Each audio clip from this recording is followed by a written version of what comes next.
a mais uma lição. Estamos na lição número 5 da nossa revista. E desta feita a gente vai abordar o livro do profeta Amós.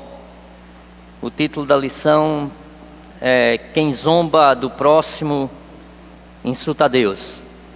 E está baseado em Amós, no capítulo 1, a partir do verso 3 até o capítulo 2, o verso 16. Então, para a gente se situar, vamos historicamente, geograficamente, então vamos visualizar esse mapa aqui. Então, para a gente relembrar, então aqui estava o estado, a nação de Israel dividida, certo? Ao sul, Judá, capital Jerusalém, ao norte aqui Israel, né? Capital Samaria, que está aqui. O profeta Amós era dessa cidade aqui, ele vivia nesse deserto dessa cidade aqui chamada Tecoa. Então essa cidade ficava a 9 quilômetros de distância de Belém, que está aqui, e a 15 quilômetros de Jerusalém, que está aqui. Então, só para os irmãos se situarem, como nós vamos abordar os povos, então nós vamos estar abordando exatamente esses povos na lição. A Síria, Amon, você veja que são sempre os povos que estão na circunvizinhança de Israel. Moabe, Edom, a Filístia e a Fenícia. Então, esse era o contexto em que Amós viveu. Então, nessa época, geograficamente, era assim que estava a situação de Israel. Ele viveu, o livro de Amós está cerca de aproximadamente 760 a 750 a.C. O Amós, ele era um boiadeiro, também um colhedor de sicômoros, que era tipo uma figueira com os frutos vermelhos. Ele, inclusive, ele não se considerava um profeta, mas Deus o chamou para tal. E nós vamos ver qual é a mensagem que Deus trouxe até Amós, através de Amós, para os povos circunvizinhantes, da circunvizinhança de Israel, bem como para tanto o povo de Israel como o povo de Judá, ou seja, tanto a tribo do norte como a tribo do sul. Mas antes, porém, vamos refletir sobre essa frase aqui. A maldade, o sofrimento e violência constante podem nos fazer insensíveis ao próximo, não nos arrependermos e não confessar essa insensibilidade. Eu creio que a gente vive em um país que isso favorece bastante. Nós nos tornarmos insensíveis. Eu estava essa semana em um consultório e estava passando um jornal, e aí duas notícias assim em sequências, que uma delas mostrava em um determinado hospital, não lembro se era no Rio de Janeiro, onde os bebês eram colocados em duas cadeiras, se juntava duas cadeiras, botavam um lençol e bebês recém-nascidos eram colocados em duas cadeiras porque não tinha leito para ficar. Depois, logo em seguida, mostra uma reportagem os enfermos deitados no chão pelos corredores dos hospitais. Isso não é de agora. Isso no nosso país acontece há bastante tempo. E a gente vai vendo essas cenas e às vezes a gente começa a perder a capacidade de se revoltar, de se indignar contra tudo isso, porque isso começa a fazer parte do nosso dia a dia, isso é natural. Então, o pobre sofrer maus tratos, o pobre não ter assistência, o pobre ser menosprezado, é a coisa do nosso dia a dia. E às vezes a gente começa então a perder essa sensibilidade. Aquilo que choca em um cidadão europeu quando vem do nosso país e vê a situação nas ruas, a quantidade de pessoas esmolando, a quantidade de injustiça social crassante que eles visualizam em poucos dias que aqui vivem e que visualizam nos jornais, seja televisivo ou quando passa em uma banca, a gente começa no nosso país, a gente começa a encarar isso como muita naturalidade, porque é assim mesmo. E cenas como essa talvez não nos choquem tanto. E a igreja precisa estar alerta a essa questão, porque isso é algo extremamente grave, é o que nós vamos ver hoje, como isso ofende a santidade de Deus. E Deus sempre advertiu o seu povo sobre, antes que ele iria derramar um castigo sobre o seu povo, o povo sempre foi advertido, como nós vimos na lição passada, ou seja, Deus sempre denunciou o pecado, e Deus sempre chamou o povo ao arrependimento. Entretanto, sempre disse: se vocês não se arrependerem, o meu castigo virá. E no livro de Amós não é diferente. Deus adverte o povo, aponta não só o pecado dos povos circunvizinhos a Israel, mas como posteriormente nós vamos ver, aponta também o pecado do próprio povo de Deus. Então, Amós 1, versículo 3. Deus começa então a falar através do seu profeta. Ele diz: por 3 transgressões de... Vocês vão ver que do capítulo 1 ao 2 essa expressão se repete. E aí coloca: por 3 transgressões de... Aí ele sai citando o povo.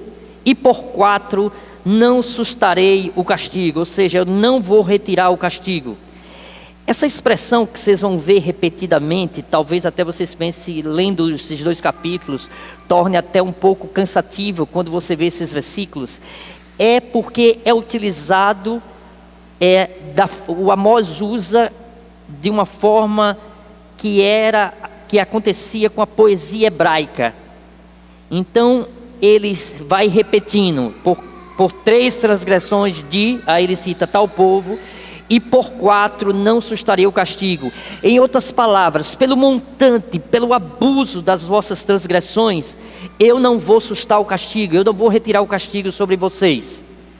Então, a primeira coisa que Deus faz, através do seu profeta, é denunciar o povo, é fazer uma análise minuciosa da situação.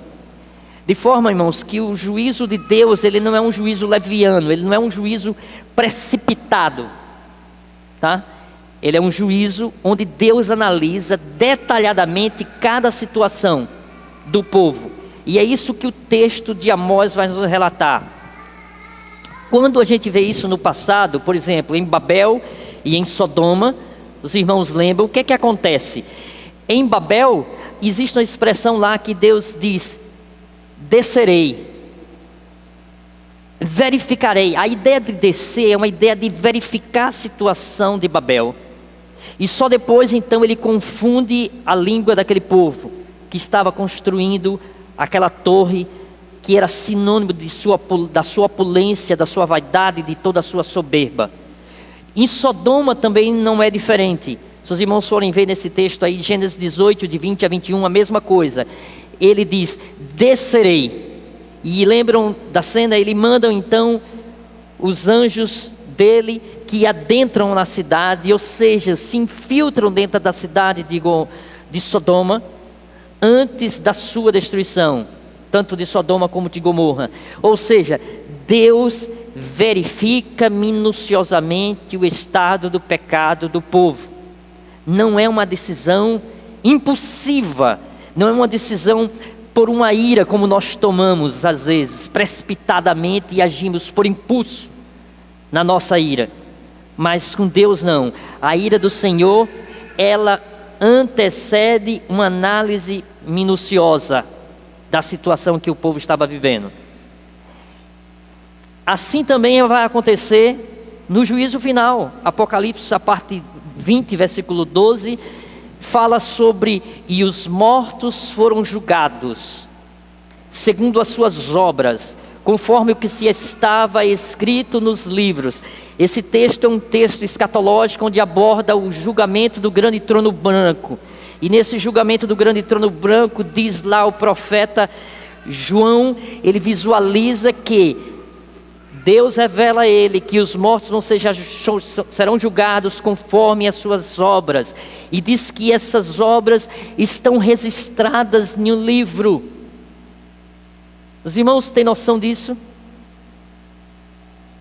Como eu falei aqui domingo retrasado, você imagine você cometendo 10 pecados por dia, seja por palavras, pensamentos, por atitudes.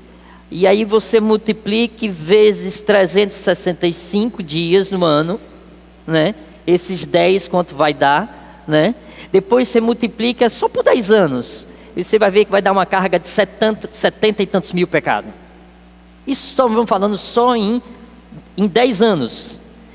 E agora quando a gente vai para esse texto, diz que tudo está escrito. Escrito. Então nós podemos ter a noção de quanto nós ofendemos a Deus. E que o justo juiz não pode deixar passar isso impune. Portanto, nós podemos entender com isso que Jesus representa para nós. Estaríamos totalmente perdidos. Ao contrário de que muita gente pensa. Sou um cidadão bonzinho, cumpridores dos meus deveres, um cidadão de bem aqui no Brasil. Mas na realidade é muito simples se cometer 10 pecados por dia, né? Muito fácil. Deus em seu juízo fará vir à tona o quê? Tudo que está no coração. Os desígnios do coração virão até nós. Então observe o que é que Paulo diz, 1 Coríntios capítulo 4, verso 5. Portanto, nada julgueis antes do tempo, até que venha o Senhor, o qual não somente trará à luz as coisas que estão ocultas nas trevas, mas também manifestará os desígnios dos corações. E então cada um receberá o seu louvor da parte de Deus. Vamos lembrar que isso é uma carta direcionada da igreja. Está falando para a igreja. Não está falando para ímpio. Está falando para a igreja. Ou seja, na sua igreja, Deus conhece os desígnios de cada coração, de cada crente. Qual a motivação das suas atitudes? Até, obviamente, aqui dentro da igreja. Qual a motivação das suas atitudes no seu serviço eclesiástico? Deus conhece as motivações e Ele vai trazer à tona todos os desígnios dos corações. Em um outro texto diz que as nossas obras serão provadas pelo fogo. E toda obra que é provada pelo fogo, ela sai o quê? Depurada, se for um metal precioso. Mas se for palha, automaticamente queima, não resta nada, vira pó, né? Desaparece. Jeremias capítulo 10, verso 10. O Senhor também diz assim: mas o Senhor é verdadeiramente Deus. Ele é o Deus vivo, o Rei eterno. Do seu furor treme a terra. As nações não podem suportar a sua indignação.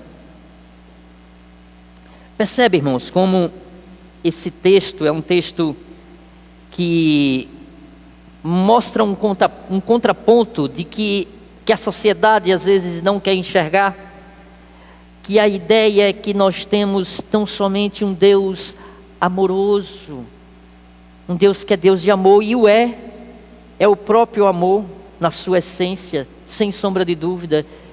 Nós vamos ver que esse Deus é um Deus realmente, mais adiante vamos ver que é um Deus paciente, misericordioso, mas ao mesmo tempo é esse Deus que na mesma essência, Ele é a plena justiça, e diz que as nações não podem suportar a sua indignação.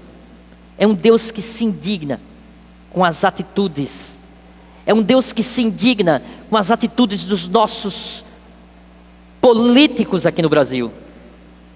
É um Deus que tudo está vendo, esses hospitais essas escolas que não têm o básico,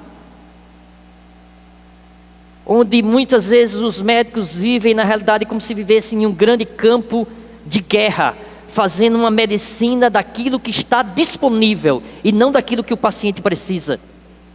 Onde um professor se esforça com parcos recursos para tentar dar uma boa aula para um aluno que já vem cansado, mal alimentado. E como também verifiquei essa semana em uma reportagem, onde o aluno rodava quilômetros e quilômetros em um pau de arara e chegava com a camisa toda já cheia de poeira. O aluno entrava na sala de aula com a camisa amarela, porque ele recebia o pó no percurso, num pau de arara. Então, o nosso Deus, tudo isso Ele vê, tudo isso Ele se indigna. Nosso Deus se revolta. E irmãos, haverá um dia que tudo isso vai ser cobrado. Isso não ficará impune. Isso não ficará impune. Aquilo que alguns poderosos do nosso país já estão sofrendo com a justiça brasileira, não é nada diante daquilo que o nosso Deus ainda há de fazer. Não é nada. Poderíamos chamar de apenas princípio das dores, mas a grande tribulação ainda virá para esses tais, que cinicamente, se locupletam, se apossam do dinheiro público e fazendo com que os trabalhadores, aqueles que contribuem com os seus impostos, não tenham nem sequer o básico. O segundo ponto é que nos mostra que Deus é um Deus paciente. Ele, em outras palavras, uma palavra muito usada na Bíblia, que é longânimo, longanimidade. Ou seja, a paciência dele se estende. A paciência dele é ampla. Ele é, então, tardio em irar. Ele aguarda pacientemente. Esse texto foi Moisés que disse isso. Êxodo 34, verso 6, diz que o Senhor ia passando diante de Moisés, e Moisés clama: Senhor, Senhor Deus compassivo, clemente e longânimo, e grande em misericórdia e fidelidade. Moisés faz aqui uma confissão de fé sobre os atributos de Deus. O que é que Deus é? Deus é, ele chama Deus de compassivo, de clemente, longânimo, grande em misericórdia e fidelidade. O salmista no Salmo 145, verso 8, também corrobora com aquilo que Moisés disse: o Senhor é misericordioso e compassivo, paciente e transbordante de amor.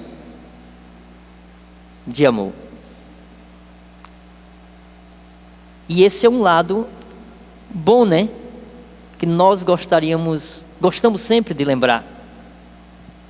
Mas precisamos entender que não existe lado ruim de Deus. A sua justiça também é boa. Todos os seus caminhos são retos, justos, perfeitos, ainda que nós por vezes não entendamos. Mas todos os caminhos do Senhor são perfeitos.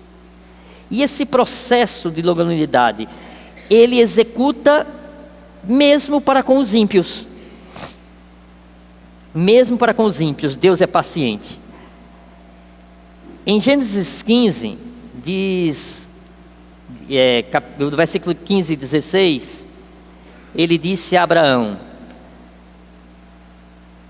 ele faz a promessa, lembram? Que Abraão vai sai da tua terra, da tua parentela, vai para a terra que te mostrarei, em ti serão benditas todas as famílias da terra, de ti farei uma grande nação.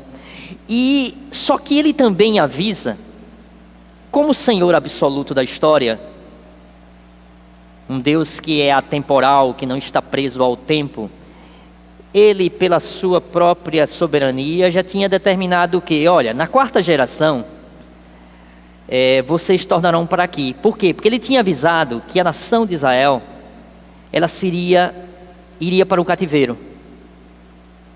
Já tinha anunciado que a nação de Israel iria para o cativeiro. E lá no Egito assim aconteceu, ficando lá por cerca de 430 anos. Só que Ele também avisou, olha, na quarta geração, eles vão tornar para aqui. Para aqui para onde? Para Canaã, a terra que mana leite e mel. Porque não se encheu ainda a medida da iniquidade dos amorreus. Ou seja, Ele diz assim, olha, eu estou dando tempo. Eles estão pecando. Eles estão provocando a minha ira. Mas Ele diz assim, a iniquidade deles ainda não chegou na medida. Entende? Os pecados dos amorreus iam se acumulando. E Deus diz assim para Abraão, olha, não chegou na medida ainda. Mas quando chegar na medida, isso vai acontecer. Quando chegar na medida, isso virá. Eu me voltarei então e os trarei de volta para a minha terra. A Bíblia mostra também que Ele foi paciente com os ímpios do tempo de Jó. Quantos anos, irmãos? Quantos anos a paciência de Deus com os ímpios do tempo de Jó? Lembram? Quantos anos a arca levou para ser construída? No tempo de Noé. Quanto? 120. 120 anos. 120 anos. É muito tempo, né? É muita paciência. É muita paciência. 120 anos, Noé, o pregoeiro do Senhor, falando que o juízo haveria de vir, construindo a sua arca paulatinamente, durante 120 anos, anunciando o juízo de Deus, sendo chamado certamente de louco, em uma região, né, que não havia a mínima possibilidade de inundação, de poucos rios, e alguém está construindo uma arca. 120 anos, Ele foi paciente com os ímpios. Mas chegou um dia que o dilúvio aconteceu. E um detalhe interessante é que a porta da arca ficava acima e foi Deus quem fechou. A parte de cima foi Deus que fechou, não foi Noé. Porque haveria um momento que o tempo oportuno para a salvação será fechado. Então, para evitar que quando chegasse esse tempo de juízo, Noé de repente visse alguém lá se afogando, e quem sabe pensasse, não, deixa eu jogar uma corda aqui para esse. Não, é o Senhor quem fecha. Chega um momento que fecha. Chega um momento que a iniquidade atinge o seu ápice, a medida, como Ele cita sobre os amorreus. E é interessante, irmãos, que a gente vá estudando isso e vá pensando na nossa vida. Eu na minha e você na sua. Sobre a nossa iniquidade diante de Deus. Quantas vezes nós estamos abusando, dia após dia, com a nossa iniquidade. E Deus dizendo, ainda não chegou o tempo da iniquidade. Ainda não chegou o limite. A medida ainda não atingiu o limite. 2 Pedro 3, verso 9. É porque o Senhor sabe livrar da provação os piedosos e reservar sobre castigos os injustos para o dia do juízo. Esse é um texto, irmãos, tá? E eu respeito quem pense o contrário, mas eu que sou um pré-milenista, é um texto para mim muito claro de que a igreja será preservada do dia do juízo. O Senhor sabe livrar da provação os piedosos e reservar o castigo para quem? Para os injustos, para o dia do juízo. Deus há de poupar o seu povo, a sua igreja. Mas um dia ele julgará. O Salmo 50, versículo 21. Repare o que ele diz: ficaria eu calado diante de tudo o que você tem feito? Pense nisso, irmãos. Deus dizendo isso para mim e para você. Para mim e para você. Você pensa que eu sou como você? Ou seja, antigamente, né, as mães usavam muito esse termo, parceiro. Você está pensando que eu sou seu parceiro, hein? Né? Está pensando que eu sou seu parceiro para você falar assim comigo? Né? É mais ou menos o que Deus está parafraseando. Você está pensando que eu sou o quê? Que eu sou da sua laia, é? Que eu sou do seu nível? É? Aí ele diz: mas agora eu acusarei diretamente, sem omitir coisa alguma. Eu agora vou apontar na sua cara as suas iniquidades, e não vou omitir nenhuma das coisas que você tem feito. As Escrituras são a medida pela qual Deus julgará nós e o mundo. Nós às vezes julgamos nossos filhos pelos nossos pensamentos, pelos nossos pré-julgamentos, pelos nossos impulsos, pelos nossos acessos de ira. Mas Deus tem um padrão que não muda. O padrão do julgamento dele é a sua própria palavra, que ele não pode deixar de cumprir. Então existe um padrão. Ele vai julgar baseado naquilo que está na Escritura, que é a própria palavra dele. Não há sombra de variação em Deus. Então Deus não muda. Nele não há sombra de variação.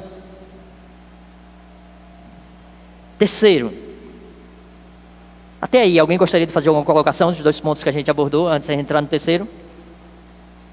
O microfone está aqui, fica à vontade, tá? O terceiro, uma condição cumulativa de pecados. A nossa dívida é imensa, e o castigo ele é retido ou executado em nós ou em Cristo. Por vezes nós recebemos castigos, sim, mas o castigo maior foi executado no próprio Filho dele, em Jesus Cristo. Então a ira de Deus procede da gravidade do nosso pecado. Então, irmãos, você imagine o que é um pai entregar o seu próprio filho para livrar a vida de alguém. O filho que tanto ama.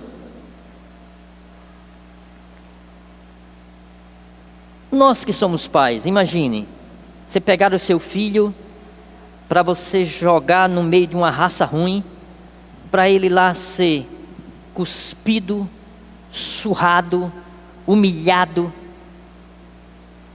passar por todos os tipos de provações e por fim se deixar ser pregado numa cruz.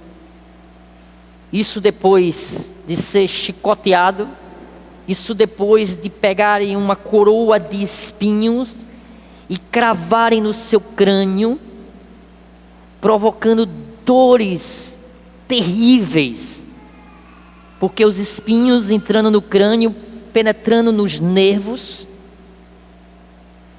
dores atrozes, e depois mais dor para ser cravado numa cruz, com pregos de cerca de 30 centímetros, para penetrar na sua carne e ser curvado na madeira.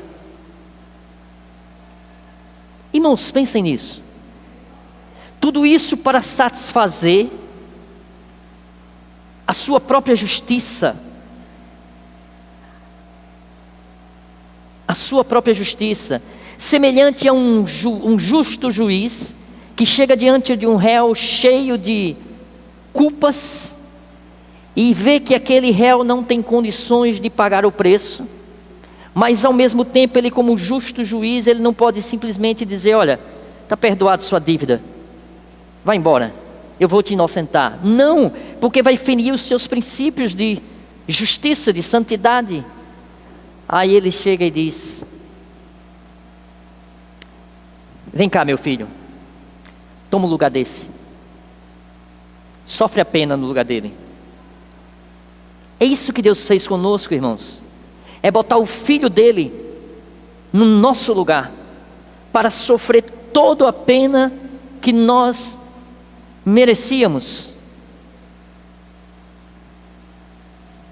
Então, veja, quando a gente chega nesse ponto, irmãos, como a coisa é grave, e como isso nos deve levar a um coração contrito, quebrantado, agradecido pelaquilo que o Senhor fez por nós, pelo um preço impagável.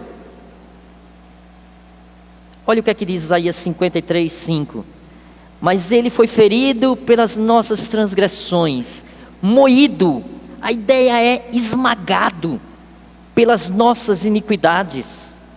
O castigo que nos traz a paz estava sobre ele, e pelas suas pisaduras fomos sarados. Então, é Cristo pagando o preço diante do Pai, satisfazendo a justiça do próprio Pai, em nosso local, em nosso lugar. Paulo, escrevendo a Timóteo, na segunda carta, capítulo 3, verso 13, ele diz: mas os homens maus e enganadores irão de mal para pior, enganando e sendo enganados. Não é essa a realidade, irmãos? Uma notícia das capas dos nossos jornais, das nossas revistas. Esse é o contexto que a gente vive. O homem vai de mal a pior. Isso talvez seja, inclusive, nesse versículo aí mostra, e a história mostra isso, uma das grandes falácias do Espiritismo, a dizer que o homem está num processo de evolução contínuo, reencarnando e se aperfeiçoando em um espírito mais moderno, até chegar ao espírito da máxima luz, que seria o próprio Jesus. Como? Nós nos desenvolvemos tão somente cientificamente, tecnologicamente. Sim. Aí sim a gente se desenvolve. Agora, do ponto de vista da essência do ser humano, o ser humano está cada vez pior. Quando você pensa que você já viu todas as barbaridades possíveis que você poderia ter visto, você vê uma notícia que você diz: não, eu não acredito. Você vê algo pior. Como as pessoas são cada vez mais egoístas, como as pessoas pensam cada vez mais em si. O ser humano cada vez só piora. E às vezes, até quando ele faz uma caridade, ele está fazendo uma caridade pensando nele mesmo, uma forma de amenizar a sua consciência, uma forma de galgar um espírito melhor, de acordo com a doutrina kardecista, na próxima reencarnação. Então você, nessa realidade, você necessita de boas obras para poder galgar. Ou seja, as boas obras é uma condição sine qua non para que você galgue o melhor espírito na próxima geração. Então, estamos de mal a pior, enganando e sendo enganados. E aí a gente agora entra nos pecados das nações. Nós vamos entrar de um por um.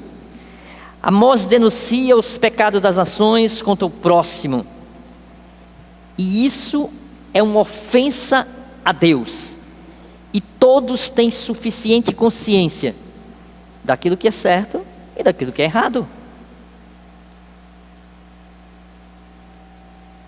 Romanos 2:12, Paulo diz na sua carta: todo aquele que pecar sem a lei também perecerá. E todo aquele que pecar sobre a lei, pela lei será julgado. Ele fala que Deus gravou nos nossos corações a sua lei. Então, antes mesmo de existir a Torá, os 10 mandamentos, da lei ser dada ao povo de Israel como uma nação teocrática, o povo já tinha gravado pelo próprio Deus em seus corações o que era certo e o que era errado. Nós vemos isso desde o Éden. Por que com o pecado? Adão e Eva fugiram quando viram Deus chegando. Por quê? Porque a lei estava gravada no coração. Eles sabiam que eles tinham praticado erro. Quem foi que o fez revelar, como eles disseram, vimos a tua voz e porque estávamos nus, tivemos vergonha, nos escondemos. Quem te fez saber disso? Quem te revelou essa nudez que te causou vergonha? A lei gravada no coração. Não havia uma proibição sobre ficar nu. Mas no momento que o pecado entrou, com ele entra também toda a vergonha, o senso de pudor, que não tinha sido pregado, mas que no momento da queda o homem já tem então isso no seu coração gravado, né? E como a gente tem falado aqui, já falei algumas vezes, não precisa uma criança de 1 ano e 8 meses, de 1 ano e 10 meses, ela quando dá um tapinha no coleguinha, às vezes ela vai e se esconde. Quem ensinou isso a ela?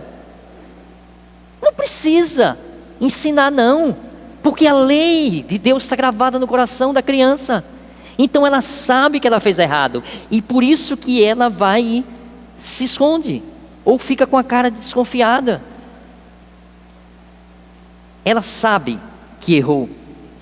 Já aqueles que cometeram pecado pós a lei, serão julgados baseado no que está na lei. Então, seja a lei gravada no coração, ou seja a lei estabelecida já num estado teocrático, como no caso o estado de Israel, esse povo vai receber então a punição, e o julgamento então será executado baseado nisso. E quais são os pecados então que Amós aponta? Vamos ver. Primeiro, a brutalidade. Ele fala sobre a brutalidade de Damasco. Damasco, capital da Síria, né? Então, olha o que o Senhor diz. Assim diz o Senhor. Aí ele usa aquela, como eu já falei, aquela poesia hebraica, né? Por 3 transgressões de Damasco e ainda mais por 4, não anularei o castigo, porque trilhou Gileade com trilhos de ferro pontiagudo. Ou seja, Gileade é descendente de Manassés, de uma das tribos de Israel, e eles então invadiram Gileade, e veja a brutalidade. A ideia aqui é de rodas de ferro pontiaguda.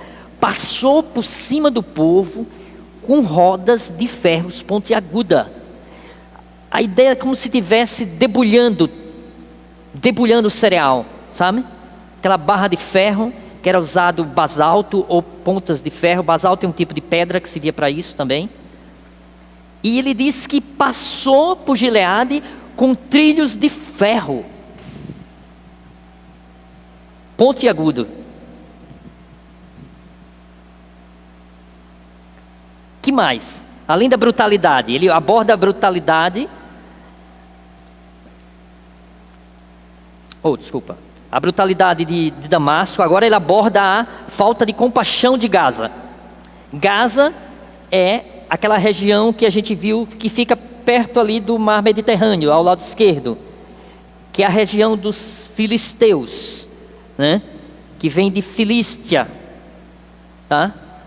A região de Ecrom, de Ascalon, de Gaza, fica toda nessa região, tá? A propósito, essa região que é chamada hoje de terra dos palestinos, tá? Filístia vem de Pilístia. Para nós crentes, irmãos, para o povo de Deus, não existe Palestina, existe Canaã, tá? Palestina foi um termo criado pelo imperador Adriano para humilhar os judeus, quando tentaram fazer uma revolta contra o Império Romano, e eles, depois de algum tempo, conseguiram aplacar a revolta, e aí, para humilhar os judeus, pegaram aquela terra, que era chamada Terra de Canaã, e botou o nome dos inimigos dele, para eles viverem na terra dos inimigos, e aquela região passou a ser chamada Pilístia, com PH, depois Filístia, e daí veio a palavra Palestina, tá? Ali é Terra de Canaã. Então o nome Palestina é um nome tão somente pejorativo para humilhar o povo de Israel.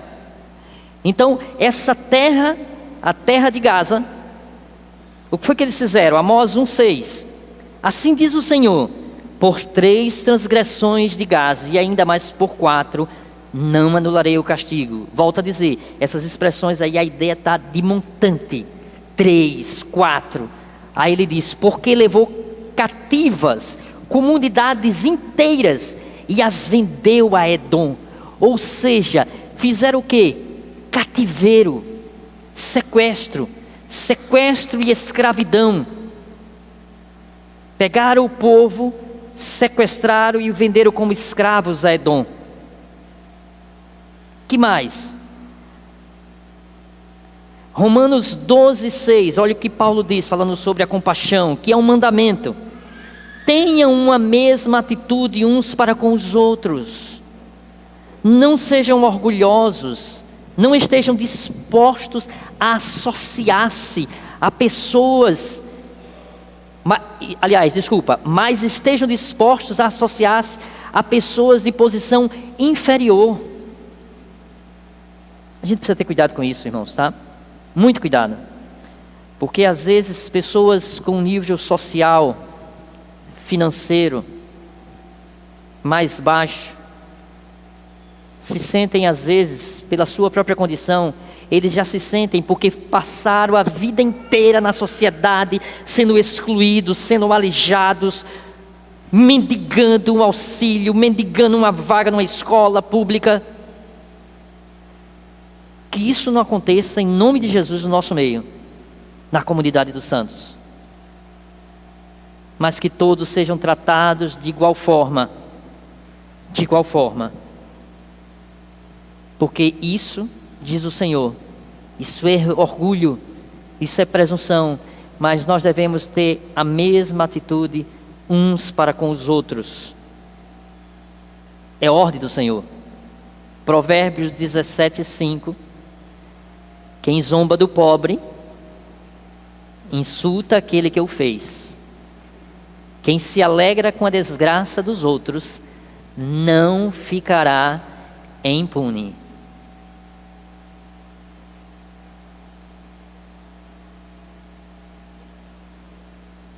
É bem diferente, né? Daquela música, né? Quem sabor de mel, né?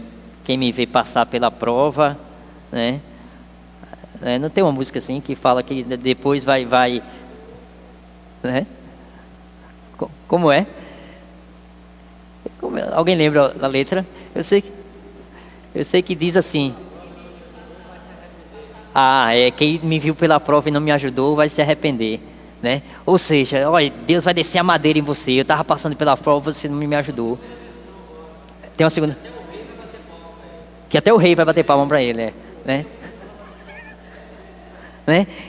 Mas o que o Senhor diz, né, é que aqueles que zombra do necessitado, insulta aquele que o fez. Quem se alegra com a desgraça dos outros não vai ficar impune, irmãos. Não vai. É o Senhor quem diz isso. Agora sobre Tiro. Sobre Tiro ele fala sobre traição. Tiro é a região da Fenícia. Aí o Senhor diz: assim diz o Senhor, Amós 1:9, por 3 transgressões de Tiro, e ainda mais por 4, não vou anular o castigo. Porque vendeu comunidades inteiras de cativos a Edom, desprezando os irmãos. Qual é a diferença desse para o outro? É que aqui existia uma aliança. Existia uma aliança, desprezando a irmãos, pessoas íntimas, pessoas que te ajudaram. E aí se trai. Se trai. Então veja o agravante agora qual é. Venderam comunidades para se tornarem escravos. E fizeram isso com irmãos, com pessoas que eles tinham um compromisso, que tinham uma aliança.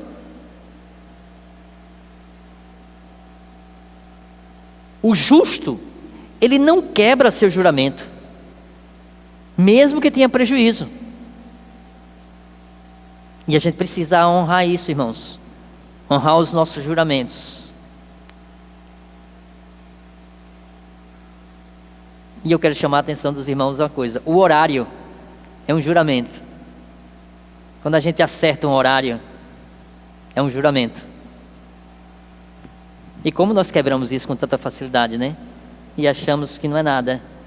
É um desrespeito, é uma traição com aquele seu irmãozinho que está sempre lá no horário.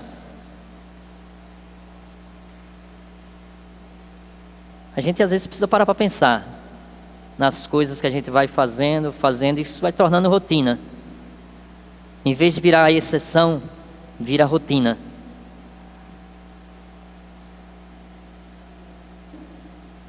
Salmo 15, verso 5. Aquele que não dá o seu dinheiro com usura, nem recebe peitas contra o inocente, quem faz isso nunca será abalado. É algo para a gente refletir também. Como é que está o nosso coração relacionado ao dinheiro?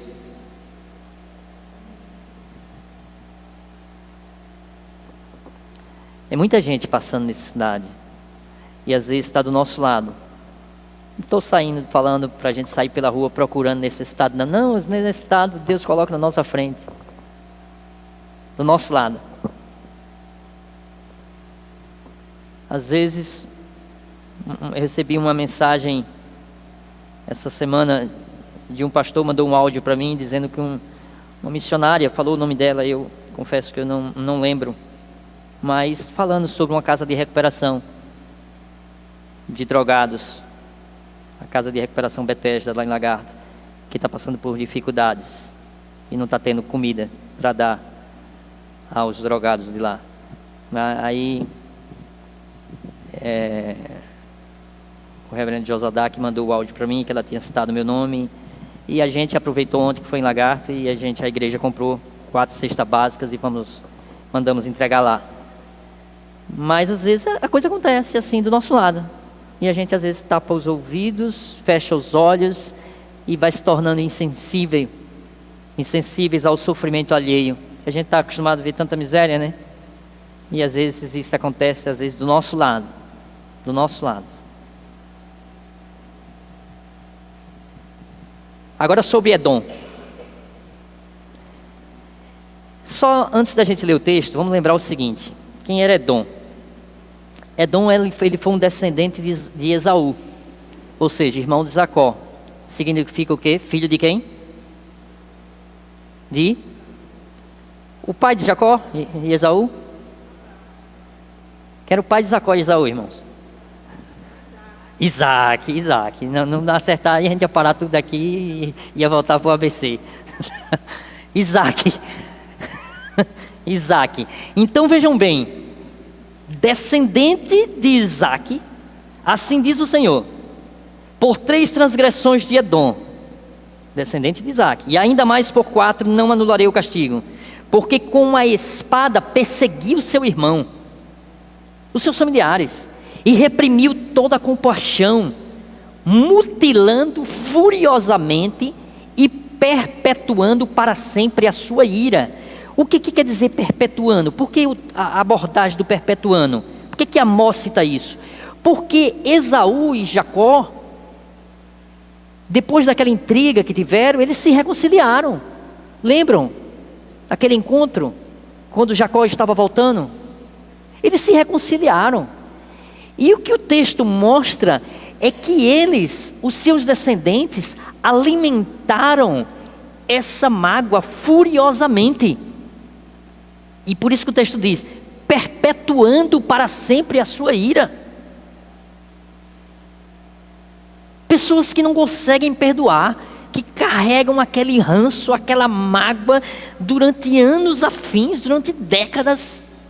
Às vezes pessoas que fizeram-nos os bem durante tanto tempo, mas no dia que falhou, pronto, é isso que vai ser trazido à tona sempre. Um dia você fez isso comigo, não esqueço, isso me marcou, né? Isso me marcou, não esqueço que você fez comigo. E levam para a sepultura isso.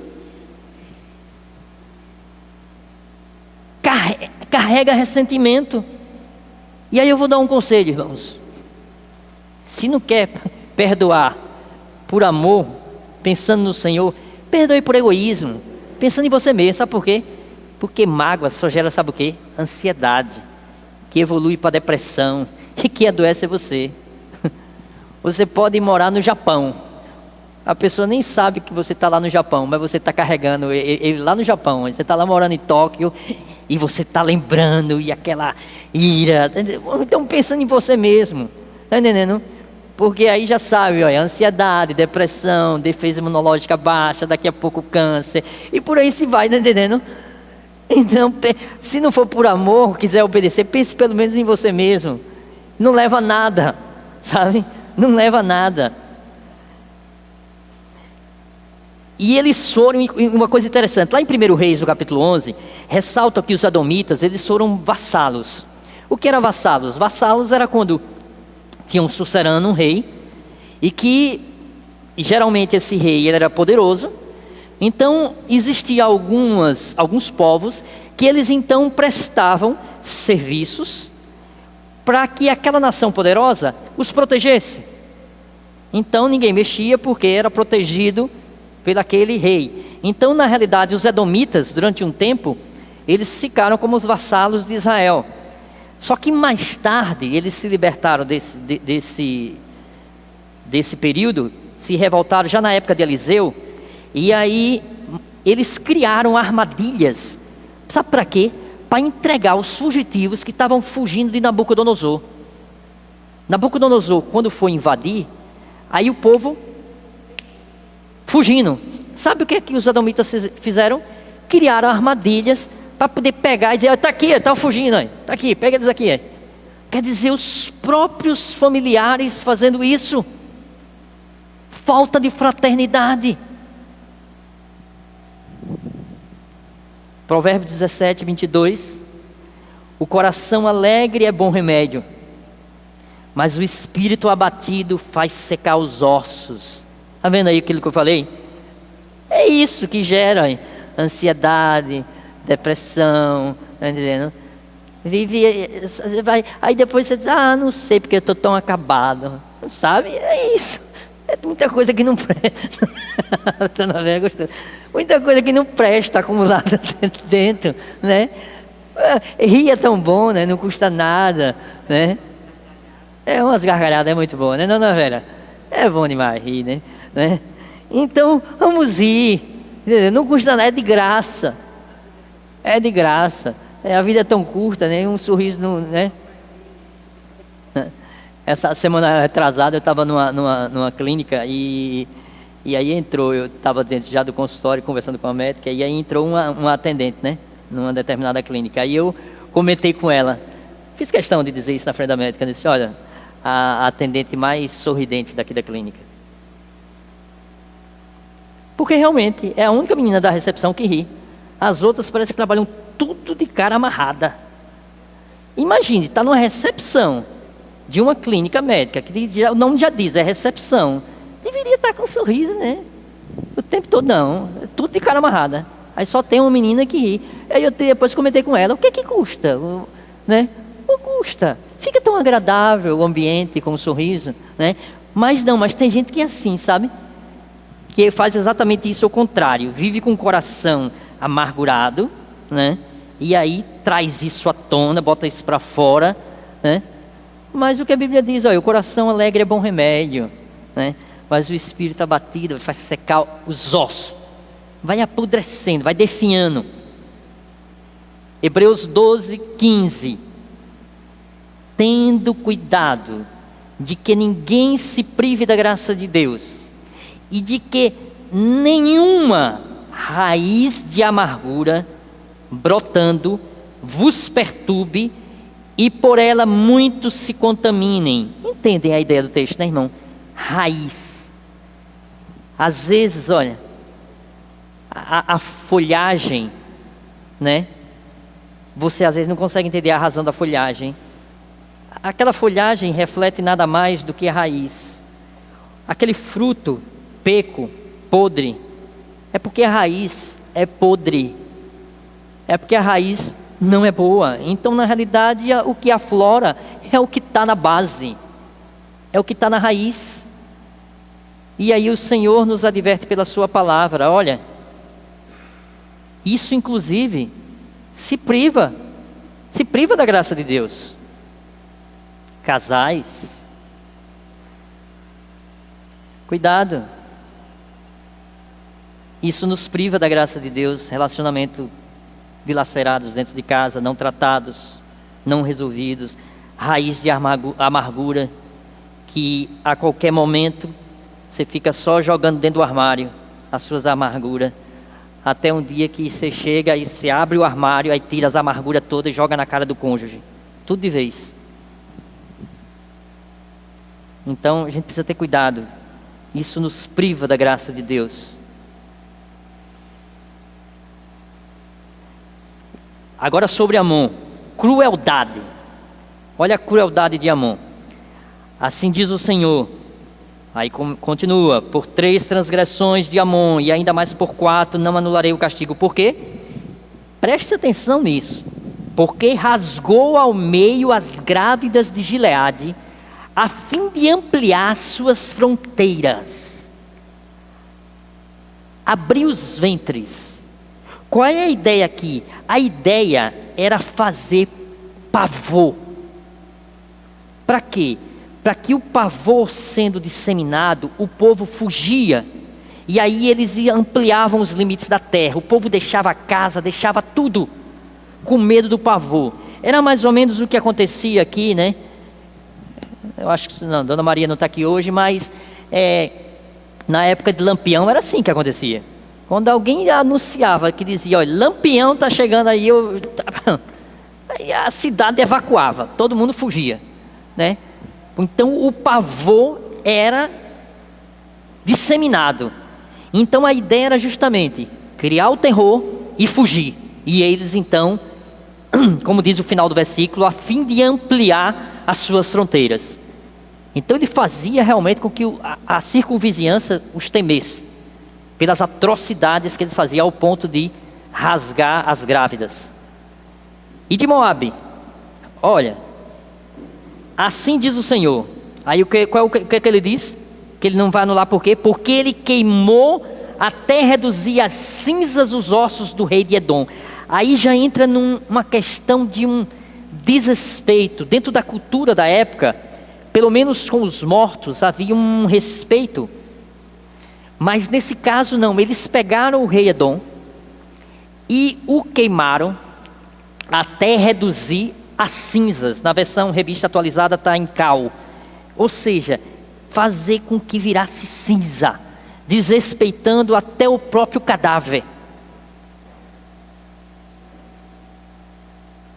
Agora, a gente finaliza. A gente viu sobre os pecados dos ímpios. Agora a gente entra nos pecados do povo de Deus, o povo de Israel. Por 3 transgressões de Judá, o reino do sul. E ainda mais por 4, ou seja, mais uma vez multidão de pecados. O Senhor diz, não anularei o castigo, porque rejeitou a lei do Senhor e não obedeceu aos seus decretos, porque se deixou enganar por deuses falsos, deuses que os seus antepassados seguiram. Tudo que Deus tinha advertido ao seu povo, quando fosse entrar na terra prometida, era para que não se contaminasse. Essa era a maior advertência que Deus fazia. Não se contaminasse com aqueles povos e com os seus deuses. E foi exatamente o que mais o povo de Israel fez. Exatamente isso. Amós 2, de 6 a 8. O que eles faziam? Vendem por prata o justo. Na revista atualizada está como dinheiro. Aqui essa daqui é a NVI. Vendem por prata o justo. E por um par de sandálias o pobre. Olha a opressão ao pobre. Vendendo um pobre por um par de sandália. Pisam sobre a cabeça dos necessitados, como pisam no pó da terra, ou seja, humilham, massacram, negam justiça ao oprimido, aquele que clama por socorro, eles negavam. O abuso sexual nas mulheres, pai e filho possuem a mesma mulher, o pai e o filho têm uma relação com a mesma mulher, e assim profanam o meu santo monte. Inclinam-se ao lado de todo altar com roupas tomadas como penhor. Ou seja, eles saqueavam as roupas das próprias pessoas que iriam sacrificar. Não só as roupas como vinho. Olha, no templo do seu Deus bebem vinho recebido como multa. Ou seja, eles mesmos diziam, olha, você tem que pagar uma multa aí. Uma multa aí por causa disso. E aí pegavam e com essa multa bebiam vinho diante do Senhor. Faziam isso descaradamente diante do próprio altar do Senhor. Israel, foi o que aconteceu? Foi massacrado pelos assírios. Massacrado. Vamos lembrar que esse contexto aqui de Amós, o povo vivia, era exatamente isso, o povo vivia numa opulência. Foi um período de grande opulência. Só que o povo vivia mergulhado no pecado. E Deus estava anunciando aqui agora o exílio que iria acontecer. Vocês vão ser massacrados, vocês vão ser exilados, vão ser dispersos. E é exatamente isso que acontece. Como a gente falou no início da lição. Deus aponta o pecado. Deus adverte que o juízo virá. Deus se apresenta como Deus misericordioso e piedoso. Mas tem um momento que chega, o juízo então é executado. E a gente conclui, irmãos, dizendo o seguinte, que as nações ímpias e o povo de Deus, eles foram punidos por provocarem mal ao próximo. Foram punidos por provocarem mal ao próximo. Deus, a gente viu que Deus é paciente, misericordioso, mas que Ele pune. No devido tempo, Ele pune todos aqueles que não forem misericordiosos com o próximo. Deus cobra de nós essa misericórdia para aqueles que estão ao nosso redor. E essa misericórdia, irmãos, começa em casa. E a pergunta que a gente finaliza é: o que você tem feito? O que eu e você temos feito diante de tudo isso?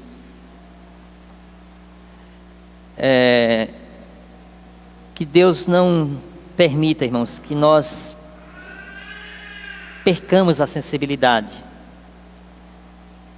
Percamos a sensibilidade com aqueles que estão ao nosso redor.